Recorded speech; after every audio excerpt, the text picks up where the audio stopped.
Fala galera, beleza? Bem-vindos a mais um História Direto do Forno e hoje com um assunto bem quente. Você já ouviu falar em Nayib Bukele? Sim, o atual presidente de El Salvador virou uma celebridade dentro da política latino-americana, inspirando inúmeras políticas públicas e fãs por todo o planeta. E é justamente isso que nós iremos falar hoje. Por que será que esse presidente ficou tão popular? Será que a gente deveria temer ele e suas políticas em relação à segurança pública? Será que a gente deve apoiar? Fica aí a seu critério depois de assistir esse vídeo. Mas antes da gente ir pra ele, já sabe, deixa aí o gostei no vídeo, se inscreve no canal e se curtiu, compartilha com os amigos. Sem lenga-lenga, vamos logo pro vídeo. Nayib Bukele veio de uma família de refugiados palestinos que foi para El Salvador e conseguiu grande sucesso no país por causa do comércio. Do comércio, a gente teve o investimento da educação dos filhos, que fizeram faculdade, se meteram em publicidade, propaganda, na condução dos negócios da família, e aí nós tivemos Bukele pegando essa expertise e jogando na política. Bukele, que atualmente está na casa dos 40 anos, começou prefeito de uma cidade interior, lidando com políticas de esquerda e principalmente tentando fazer reformas de modernização na cidade. Depois, ele fica mais popular, vira prefeito de San Salvador, capital de El Salvador, e faz um grande choque de populismo, agora de direita, tentando controlar a criminalidade, modernizando a burocracia pública, tentando acabar com a corrupção, entre outros fatores. A sua carreira foi meteórica e sempre associada à sua própria imagem. E isso é um fator que a gente já vai começar falando na nossa análise. Líderes de direita e de esquerda por todo o globo acabam fazendo muito da cultura política do personalismo. Eles se vendem como políticos que sozinhos vão salvar a sociedade, colocar grandes transformações, geralmente levando a sua sociedade ao progresso, à modernização, e com isso acabam centralizando o poder e desprezando as instituições políticas. Para que você vai confiar em deputados ou outros membros do legislativo e mesmo do judiciário se você, eleitor, pode ter um canal direto com esse político? É o que o Bukele acabou fazendo e ganhou muito amparo para construir o seu próprio partido, o Nuevas Ideias, ali em El Salvador, que virou o seu partido quando ele se torna presidente em 2019. O Bukele, que já vinha mexendo bastante bem nas redes sociais, se consolidando como um político que estava contra tudo que estava ali, contra o sistema político e corrupto de El Salvador, acabou ganhando muita fama e muito amparo do público, que fez ele ganhar as eleições de 2019 com uma ampla vantagem em relação aos partidos tradicionais daquele país. E nós devemos já aí colocar outro fator.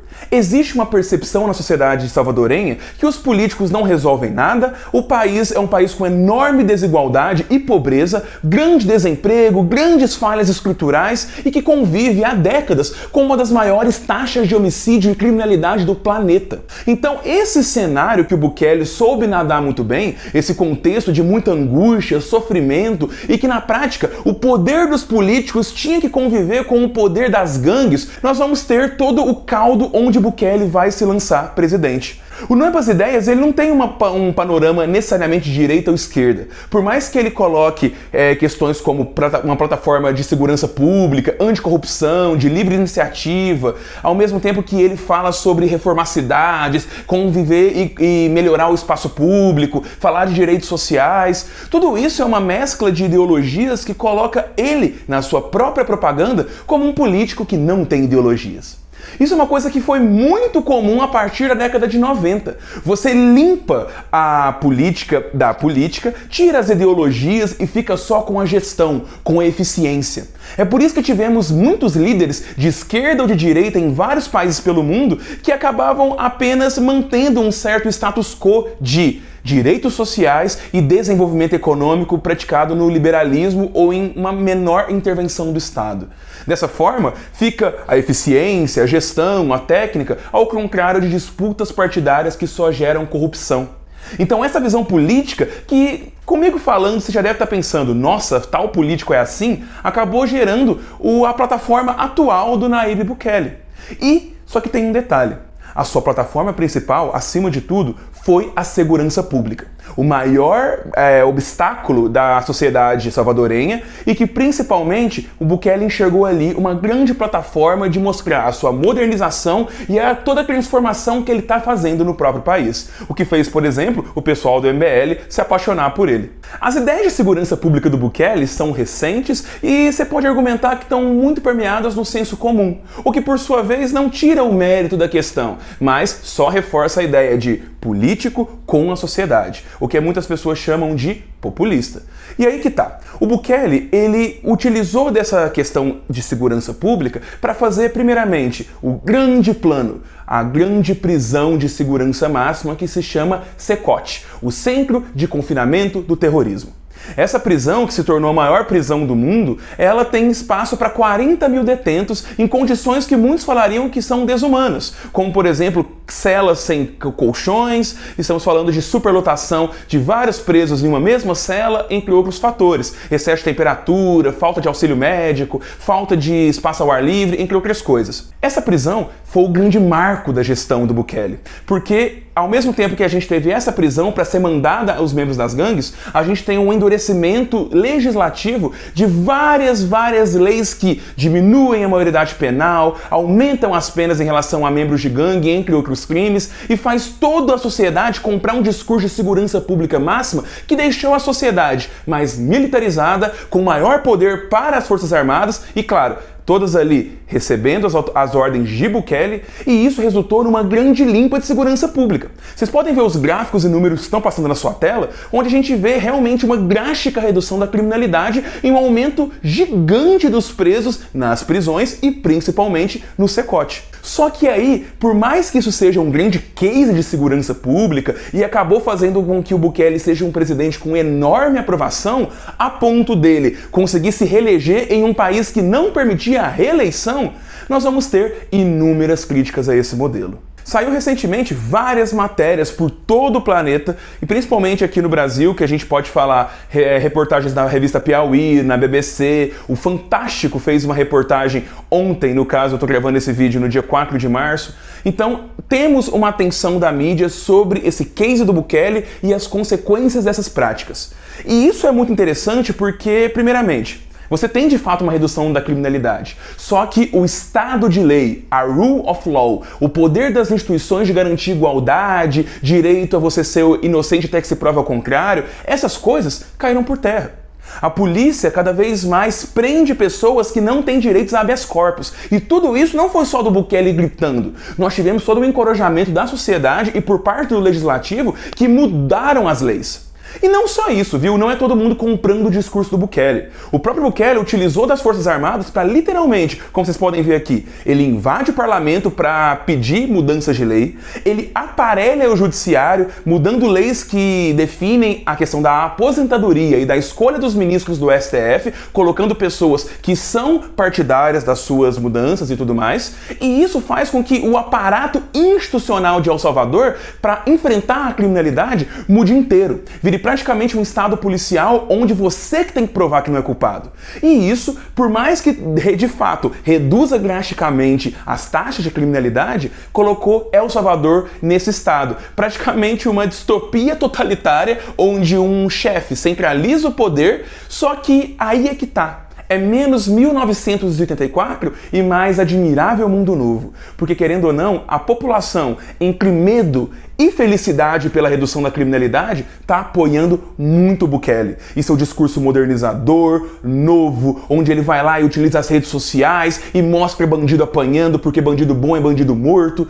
Então, temos todas essas questões que fazem ele ser um case para muitos políticos fora de El Salvador, inclusive. Então, altera as instituições, convence o resto da população, faz um estado policial e a gente tem todo o programa de combate à criminalidade que o Bukele vai fazer. E isso, como eu disse, inspira políticos. No Brasil aqui o MBL e políticos como Eduardo Bolsonaro querem implementar o que o Bukele faz. Inclusive o MBL mandou membros do seu grupo para El Salvador para acompanhar e pegar as melhores políticas públicas para tentar aplicar no Brasil.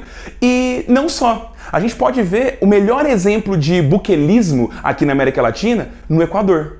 Agora com o presidente Daniel Noboa com a mesma plataforma. Um presidente jovem, antissistema, que quer modernizar o país e coloca uma agenda muito forte de segurança pública. O Equador, por exemplo, se virou um estado de sítio, justamente porque as gangues começaram a realmente ter muita participação, teve a fuga de um grande narcotraficante num presídio federal, e a gente viu, inclusive, por exemplo, os membros de gangue invadindo um programa de TV ao vivo e tendo toda uma negociação que correu o mundo. Esse exemplo de buquelismo na América Latina é claro.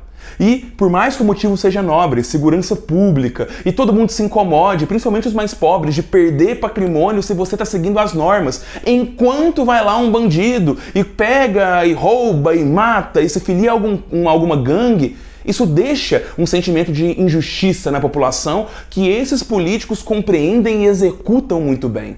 Afinal de contas, a pauta de segurança pública, ainda mais numa sociedade cada vez mais baseada na conquista pessoal, porque quanto mais dinheiro você ganha, você pode, em tese, ascender socialmente. Se você vai lá e ataca o patrimônio ou a vida dessas pessoas, pelo amor de Deus, um político pode ir lá proteger essas pessoas e ganhar todo o capital político.